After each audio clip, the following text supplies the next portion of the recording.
America ఇజ్రాయెల్తో Iran ఆడుకుంటోంది. వ్యూహాత్మకంగా యుద్ధం చేస్తుందనే చెప్పాలి. తక్కువ ఖర్చుతో శత్రువుల ఖజానాని ఖాళీ చేయిస్తోంది ఇరాన్. అట్రిషన్ వార్ ప్లాన్తో అమెరికా ఇజ్రాయెల్కు చుక్కలు చూపెడుతోంది. షాహిద్ 136 వన్ వే అటాక్ డ్రోన్లను ప్రయోగిస్తూ వస్తోంది ఇరాన్. మనందరికీ తెలిసిందే. ఒక రకంగా చెప్పాలంటే వీటిని సూసైడ్ డ్రోన్స్ అని కూడా మనం చెప్పుకుంటూ వచ్చాం. ఒక చిన్న క్రూయిజ్ మిజైల్లా పనిచేసేటువంటి ఈ షాహిద్ డ్రోన్స్ లక్ష్యాన్ని చేరుకున్న వెంటనే వాటంతట అవే పేలిపోతాయి. ఒక్కో డ్రోన్ తయారు చేయడానికి వీళ్ళకయ్యే ఖర్చు 16 లక్షలు. ఈ డ్రోన్లను అడ్డుకోవడానికి ఇటు గల్ఫ్ దేశాలు కానీ అమెరికా కానీ వినియోగిస్తున్నటువంటి ఆ క్షిపణుల ఖర్చు కోట్లలో ఉంటుందట. ఇజ్రాయెల్ ప్రయోగిస్తున్నటువంటి ఒక్కొక్క క్షిపణి 35 నుంచి 45 లక్షల విలువ చేస్తుందట. విమానాలతో ప్రయాణించేటువంటి ఈ సైడ్ వైండర్ క్షిపణుల ధర అయితే ఇంకా భారీగా ఉంటుంది, కోట్ల రూపాయల్లో ఉంటుంది. అమెరికా ప్రయోగిస్తున్నటువంటి ఒక్కో ఇంటర్సెప్టర్ క్షిపణి ధర 30 కోట్లకు పైనే ఉంది అంటూ చెప్తున్నారు.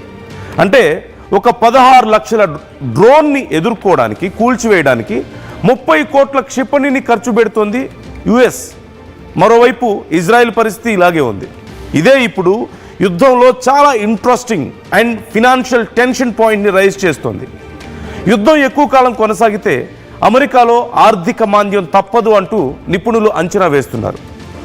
నేను ఏమైనా పర్లేదు, ప్రత్యర్థి మాత్రం నాశనం కావాల్సిందే అనే ఫార్ములాతో భయంకర యుద్ధం చేస్తోంది ఇరాన్. ఇప్పటికే గల్ఫ్లో కొన్ని దేశాల్లో ఆర్థిక నిల్వలు తగ్గిపోతున్నాయి. తక్కువ ఖర్చుతో యుద్ధం చేస్తూ ఓవైపు ఇరాన్ యుద్ధాన్ని కొనసాగించగలుగుతోంది, చాలా టాక్టికల్గా మూవ్ అవుతోంది. ఆర్థిక భారంతో మరోవైపు ఇజ్రాయెల్ అమెరికా యుద్ధం చేస్తున్నాయి. చివరికి ఆయుధాల కొరత, రాజకీయ ఒత్తిడి కారణంగా యుద్ధాన్ని నిలిపివేయాల్సిన పరిస్థితి రావచ్చు అంటూ విశ్లేషకులు అంచనా వేస్తున్నారు.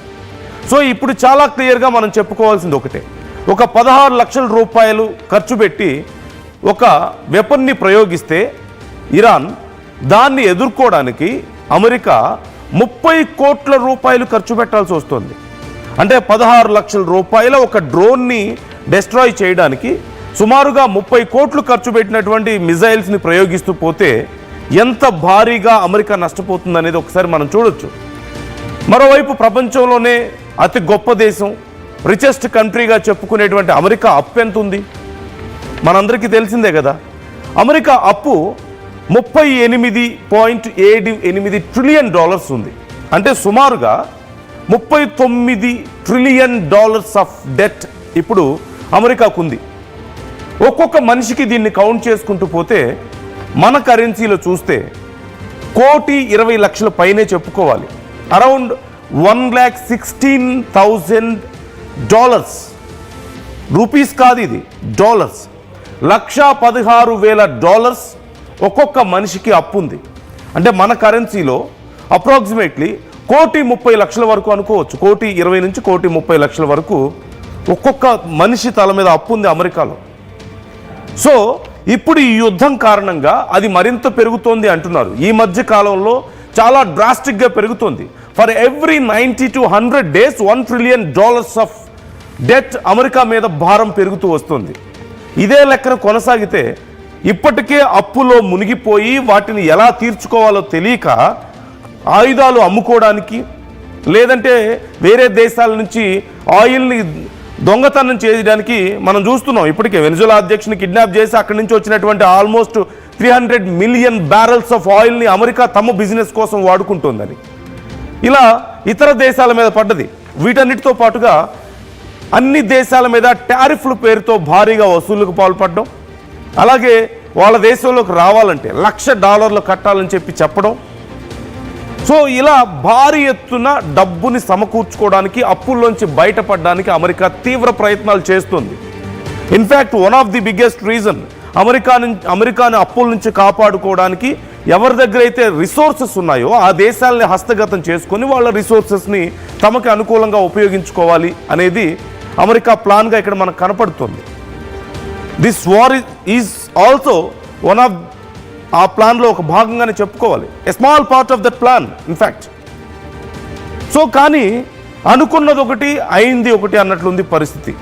తాను ఒకటి తలిస్తే దేవుడు ఇంకోటి తలుస్తాడు అన్నట్లు ఇరాన్ని తొందరగా మట్టు పెట్టేస్తే ఎలాగైతే వెనుజులాలో ఉన్నటువంటి ఆయిల్ని కొట్టేశారు, 300 మిలియన్ బ్యారల్స్ ఆఫ్ ఆయిల్ని కొట్టేసి అక్కడ ఉన్నటువంటి బిలియన్స్ ఆఫ్ బ్యారల్స్ ఆఫ్ ఆయిల్ని ఎలాగైతే తవ్వి తీసుకోవడానికి ప్రయత్నిస్తున్నారో, వాళ్ళ దేశ కంపెనీలకి అక్కడ కాంట్రాక్ట్స్ ఇప్పించుకుంటున్నారో, అలాగే ఇరాన్లో కూడా ఏదో ఒకటి చేద్దామన్న థాట్ ఉంది ఎప్పటి నుంచో.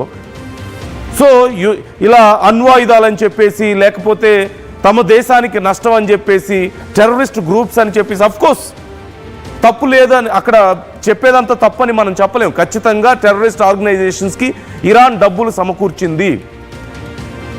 హౌతీస్ కానీ, హెజ్బోల్లా కానీ, వీళ్ళందరికీ డబ్బులు ఇచ్చింది ఎవరు, ఎంకరేజ్ చేసింది ఎవరు? ఖచ్చితంగా ఇరానే ఇచ్చింది, ఖమేనీనే ఇచ్చాడు. సో టెర్రరిస్టులకు డబ్బులు ఇవ్వలేదని మనం చెప్పలేం, వాళ్ళని పెంచి పోషించలేదని చెప్పలేం. ప్రాక్సీ గ్రూప్స్గా పెట్టుకున్నారు. ఇప్పుడు వాళ్ళే యుద్ధం చేస్తున్నారు ఇరాన్ తరపున.